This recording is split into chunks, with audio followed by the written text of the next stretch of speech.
Hai, saya Mata Herman. Hari ini kembali ke sesi Q&A dan saya akan memilih satu buah email yang sudah masuk ke dalam inbox saya.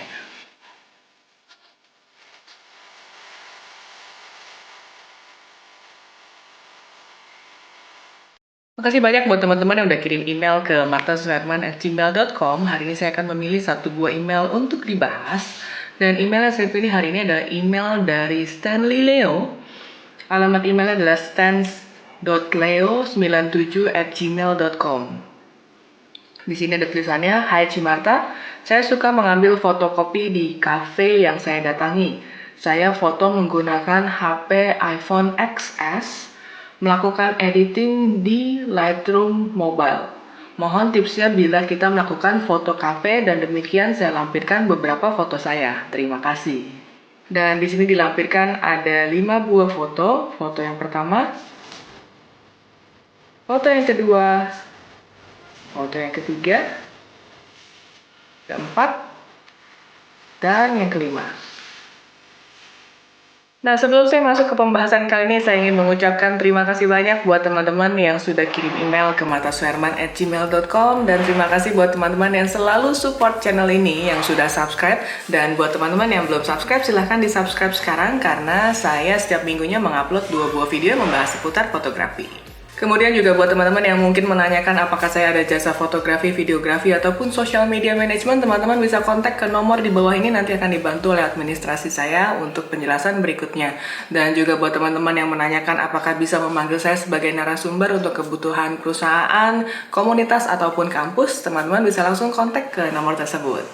Oke nih, saya hari ini akan coba bahas pertanyaan dari Stanley Leo. Jadi ini membahas mengenai fotokopi di cafe. Jadi mungkin teman-teman zaman sekarang banyak banget ya cafe shop yang instagramable banget, yang orang-orang mungkin suka buat nongkrong-nongkrong di sana kemudian ambil-ambil foto dari kopinya, ataupun mungkin untuk kebutuhan sosial media untuk konten, mungkin bisa selfie di situ. Itu pasti sering banget dilakukan oleh teman-teman di sini. Jadi hari ini mungkin saya akan membahas seputar food photography kali ya, food photography dan juga mungkin lifestyle buat teman-teman yang sering banget ke cafe shop. Dan kemudian apa aja sih yang harus diperhatikan pada saat kita melakukan pemotretan di sana? Dan mungkin buat teman-teman di sini yang belum nonton video saya sebelumnya membahas food photography, sebelum saya banyak banget food photography untuk teman-teman yang baru memulai, teman-teman bisa cek di link di bawah ini karena beberapa video saya sebelumnya pernah membahas seputar food photography. Nah, sebelum saya masuk ke tips yang kali ini, saya akan membahas terlebih dahulu 5 foto yang dikirimkan oleh Stanley. Yang pertama, satu buah gelas kopi yang ditaruh di sudut dari hambalan kayu, dan di belakangnya ini ada pohon dan juga tangga. Di sini kalau menurut saya yang harus hati-hati adalah penggunaan backgroundnya. Karena kalau penggunaan background yang terlalu dominan, itu bisa mengganggu dari tampilan si kopi ini tersendiri. Jadi saran saya sih mungkin lebih di cropping aja supaya backgroundnya ini tidak perlu terlalu banyak. Kemudian yang foto yang kedua, kalau ini saya cukup suka detailnya ya, karena pertama negative space-nya cukup menarik. Ini kembali lagi sebenarnya kebutuhannya, apakah kalau beberapa coffee shop yang memang mereka ingin branding, kadang-kadang nama dari coffee shop tersebut memang ditampilkan, tapi di sini di blur jadi tidak begitu kelihatan. Tapi sebenarnya kalau kita masih menggunakan ketajaman ruang yang cukup panjang ya, cukup lebar, sebenarnya masih cukup menarik kalau menurut saya. Ini juga dilakukan di sudut dari meja ya. Mungkin yang harus hati-hati bagian kiri atas ini ada kaki meja atau kaki kursi ya.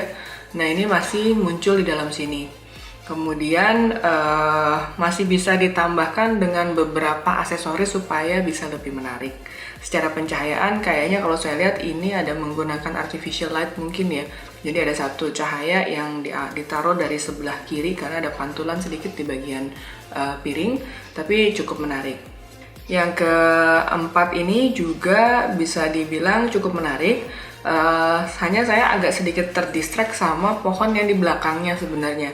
Jadi pohon di belakang ini kalau misalnya tidak perlu terlalu tidak terlalu penting, saran saya sih nggak perlu ditampilkan di situ. Mungkin bisa aja cukup dengan plain area aja, area kosong.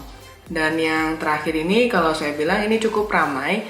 Jadi mungkin kalau mau bermain dengan komposisi POV ya, point of view, mungkin kalau ditampilkan lebih bokeh, lebih blur lagi akan lebih menarik kalau menurut saya. Karena di sini belakang ini cukup rame, cukup distracting, jadi lumayan terganggu antara coffee-nya itu sendiri dan juga background playground area yang ingin ditampilkan. Nah, hari ini saya mau sharing tips buat teman-teman yang suka banget ke coffee shop ataupun restoran yang instagramable banget. Apa sih yang harus diperhatikan pertama kali kita mau datang ke lokasi tersebut dan kemudian kita ingin foto-foto nih. Nah, buat teman-teman di sini yang pertama harus teman-teman perhatikan sebelum melakukan pemotretan. Yang pertama adalah izin. Jadi harus pastikan terlebih dahulu kita memiliki izin. Jadi ada beberapa coffee shop yang memang nggak bisa langsung foto-foto sembarangan gitu. Apalagi kalau misalkan kita menggunakan kamera DSLR atau mirrorless, kadang-kadang mereka suka agak sensitif. Jadi harus make sure juga apakah di tempat yang kita datangi itu bisa melakukan pemotretan.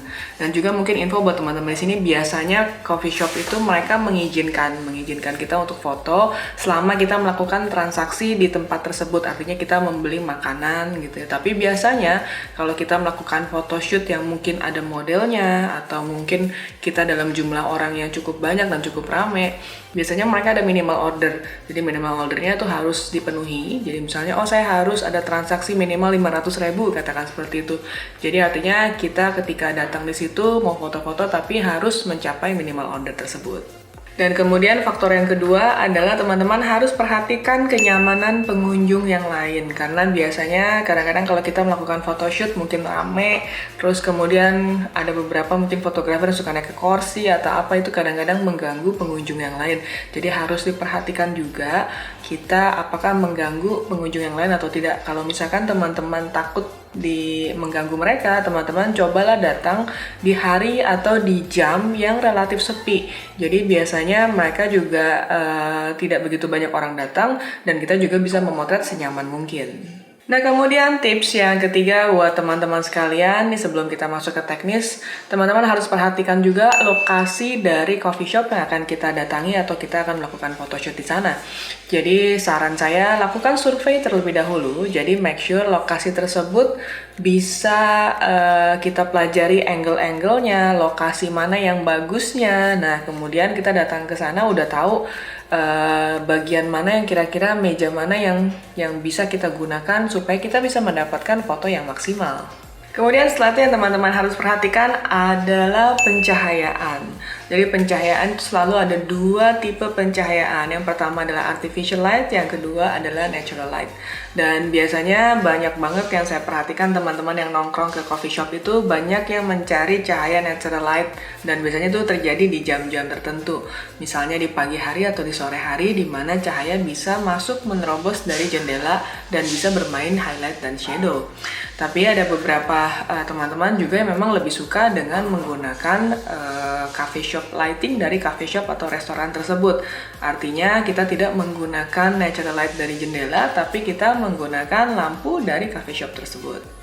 Jadi jangan salah referensinya. Kalau teman-teman punya referensi foto yang ingin menampilkan foto-foto natural light, tapi teman-teman pergi ke cafe shop yang ternyata hanya memiliki artificial light, artinya hanya memiliki pencahayaan dari settingan atau desain lighting di dalam ruangan itu sendiri, pasti efeknya akan berbeda. Jadi jangan salah lokasi dan pastikan juga jangan salah jamnya. Jadi kalau kamu ingin mendapatkan cahaya yang warm di pagi hari atau di sore hari, datanglah di jam-jam tersebut. Jangan datang di siang hari karena cahayanya pasti akan berbeda. Setelah itu teman-teman coba perhatikan dari makanan yang ingin ditampilkan. Mungkin teman-teman di sini ada beberapa yang ingin memulai bisnis fotografi untuk makanan. Tapi mungkin teman-teman ingin menampilkan yang lebih ke lifestyle, artinya bukan ke foto-foto makanan yang seperti di setup di dalam studio gitu ya, ingin lebih ke natural light lifestyle. Nah, teman-teman harus perhatikan juga makanan yang ingin kita sajikan itu seperti apa, yang ingin kita jadikan sebagai portfolio kita itu seperti apa. Apakah teman-teman ingin menampilkan foto-foto yang modern, western? Nah, teman-teman coba cari beberapa restoran atau cafe shop yang memang menyajikan makanan yang terdesain dengan sangat cantik. Karena ada beberapa cafe shop yang saya pernah temukan juga, mereka mungkin nggak terlalu banyak pilihan dari makanannya, jadi tampilannya biasa aja. Mungkin rasa enak gitu, tapi ada beberapa yang memang tampilannya hanya biasa aja. Nah itu kalau untuk kebutuhan foto mungkin akan lebih menarik kalau teman-teman memilih sajian makanan yang didesain atau di-styling dengan baik. Setelah itu tidak ada salahnya kalau teman-teman membawa beberapa properti pendukung. Misalkan teman-teman ingin menampilkan dengan ada beberapa taplak-taplak, atau misalnya ada buku-buku, ada kamera vintage ya. Itu teman-teman bisa sajikan seperti itu, teman-teman bawa dari rumah supaya fotonya bisa lebih maksimal. Kemudian salah satu poin penting yang harus diperhatikan adalah kamera dan juga lensa. Nah, kita udah mulai masuk ke pembahasan yang lebih teknis. Jadi di sini teman-teman bisa menggunakan kamera smartphone pun tidak apa-apa, atau mungkin menggunakan entry level ataupun profesional juga silahkan digunakan. Dan lensa harus hati-hati, kita harus tahu banget kekurangan dari lensa kita. Jadi kalau teman-teman menggunakan lensa kit biasanya hanya memiliki aperture maksimal di f4, bahkan kadang-kadang ada beberapa yang variabel ya, jadi f-nya itu mungkin 3,5, 5,6 gitu.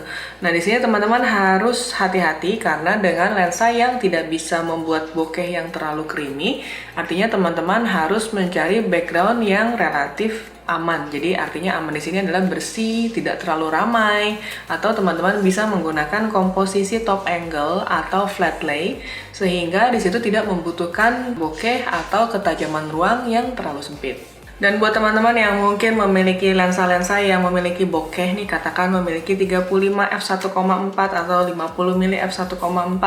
Nah, teman-teman bisa gunakan untuk mendapatkan foto yang menarik dengan ketajaman ruang yang sempit, dimana kita bisa bermain bokeh sehingga tampilnya juga bisa lebih menarik. Seperti tadi yang dibahas pada saat saya mereview 5 foto yang dikirimkan, harus hati-hati juga pada saat kita menyajikan foto tersebut. Artinya, ada kalanya kita bisa melakukan cropping ketat ya.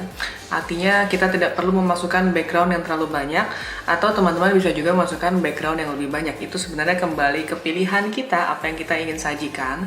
Tapi kita harus merasakan foto yang kita tampilkan itu menarik apa enggak. Artinya kalau misalnya background itu malah distracting, malah membuat foto kita jadi tidak menarik, sebaiknya difoto dengan kondisi yang lebih ketat aja. Jadi belakangnya itu cuma kelihatan abstrak aja, kelihatan orang hanya ngelihat seperti garis-garis estetika aja, tapi bukan melihat sesuatu yang utuh gitu. Jadi kalau misalnya belakangnya ada beberapa tips ya. Jadi kalau misalkan kita tuh memotret dalam satu lokasi yang tidak begitu menarik lokasinya, kemudian tapi kita harus memotret di dalam kondisi tersebut. Nah, salah satu triknya adalah melakukan cropping ketat. Jadi biasanya dengan cropping ketat itu kita membuang semua background sehingga tetap kelihatan lebih menarik. Ada beberapa cara juga buat teman-teman yang misalkan masih ingin menampilkan background yang ingin menampilkan negative space atau background yang cukup luas. Teman-teman coba cari area yang memang benar-benar simple. Kalau misalkan terlalu rame, biasanya pasti orang itu ngelihat udah agak pusing dulu. Ketika udah mulai pusing, akhirnya mereka ngerasa foto ini nggak gitu menarik karena nggak straight to the point. Kemudian mungkin teman-teman di sini menanyakan apakah kita perlu menggunakan cahaya tambahan. Nah, kalau teman-teman sebenarnya di sini ingin belajar seperti menggunakan speed light ya, kemudian mungkin ingin menggunakan continuous light, nah itu sebenarnya sah-sah aja. Jadi kalau misalnya teman-teman ingin melihat satu lokasi kok kayaknya shadow-nya terlalu keras ya, sebenarnya cara paling gampang kita itu menggunakan reflektor supaya mantulin cahayanya supaya shadow-nya itu berkurang. Atau kalau misalkan terlalu keras banget, nah teman-teman bisa menggunakan cahaya tambahan dari sisi sebelahnya sehingga bisa menutup shadow yang terlalu berlebihan. Kemudian yang jadi pertanyaannya adalah gimana settingan kameranya. Kalau misalnya tadi udah bahas soal lensa, udah bahas soal kamera, kemudian settingannya gimana nih?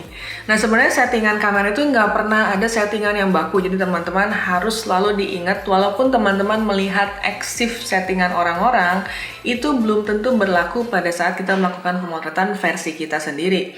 Karena settingan kamera itu sangat berbeda-beda tergantung dari lokasi pemotretan kita. Tapi kalau teman-teman cuma buat ngecek ngecek aja, oh ternyata dia fotonya kayak gini, nah itu nggak apa-apa. Tapi itu belum tentu berlaku pada photoshoot yang akan kita lakukan. Jadi apa yang saya katakan di sini belum tentu berlaku pada settingan pada saat kamu melakukan pemotretan. Tapi saran saya, biasanya kalau kamu memang memiliki lensa yang bisa sampai f1,4, nah teman-teman bisa menggunakan itu, tapi kembali lagi tergantung jaraknya. Karena kalau misalkan ketajaman ruangnya terlalu sempit, itu pun belum tentu hasilnya menarik gitu ya. Jadi ada kalanya walaupun lensa saya sampai f1,4, kadang saya cuma setting sampai 2,2, 2,8 gitu. Karena tergantung dari lokasi pemotretan yang kita ingin gunakan. Kalau teman-teman di sini memang hanya memiliki lensa kit gitu, lensa kit yang hanya maksimal sampai f4, nah itu juga nggak apa-apa kalau teman-teman bisa memaksimalkan dari settingan komposisi tanpa harus menampilkan kedalaman ruang. Dan yang paling penting di sini adalah fotonya wajib tajam. Kalau misalkan teman-teman memotret dalam coffee shop, biasanya kita emang nggak gitu bisa pasang tripod ya. Jadi artinya di sini kita harus mengandalkan tangan atau handheld. Nah, handheld ini kalau kita menggunakan shutter speed yang terlalu rendah, biasanya pasti akan timbul shake atau goyangan, guncangan pada saat kita memegang kamera atau memotret. Jadi biasanya saran saya harus di atas 1/100 detik. Jadi tujuannya supaya pada saat kita motret tidak terjadi shake ataupun micro shake karena pencetan dari jari kita sendiri. Kamera-kamera zaman sekarang pasti jauh-jauh lebih canggih dibanding kamera zaman dulu. Karena kalau zaman dulu standarnya itu di sekitar 1/125 detik. Kadang-kadang ada kalanya orang-orang yang memiliki kemampuan untuk tahan nafas cukup baik, itu 1/60 detik pun udah cukup gitu. Tapi saran saya biasanya di atas 1/100 atau di atas 1/125 detik supaya tujuannya fotonya nggak shake. Dan balik lagi ISO itu disarankan serendah mungkin. Tapi kalau misalkan coffee shopnya ternyata nggak gitu memiliki pencahayaan yang baik, agak remang-remang, artinya kamu harus mengorbankan ISO lebih tinggi. Nah, yang jadi problem adalah pada saat kita menggunakan ISO yang tinggi, itu akan menyebabkan noise. Noise ini akan mengganggu pada ketajaman dari foto yang akan kita hasilkan. Jadi harus dicoba-coba dulu. Kalau misalkan cahayanya memang masih kurang, coba gunakan cahaya tambahan atau pindah ke lokasi lain yang lebih kaya akan cahaya. Dan juga sebenarnya teman-teman di sini bisa juga menambahkan unsur manusia di dalamnya. Teman-teman bisa menambahkan tangan, ya kayak tadi yang terakhir itu kan ada tangannya, tapi mungkin tangannya kurang terlihat jelas gitu ya.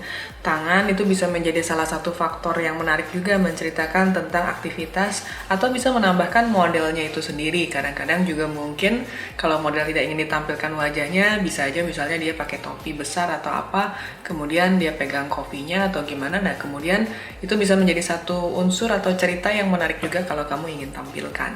Nah, demikian tips-tips yang saya bisa share buat teman-teman di sini. Mudah-mudahan bisa membantu pada saat melakukan pemotretan di coffee shop ataupun di restoran. Dan buat teman-teman yang ingin menanyakan pertanyaan-pertanyaan seputar fotografi, teman-teman bisa email langsung ke martasuherman@gmail.com, atau teman-teman bisa juga menuliskan komentar di bawah ini. Dan buat teman-teman, thank you for watching. Jangan lupa like, comment, subscribe, dan juga share. Bye-bye.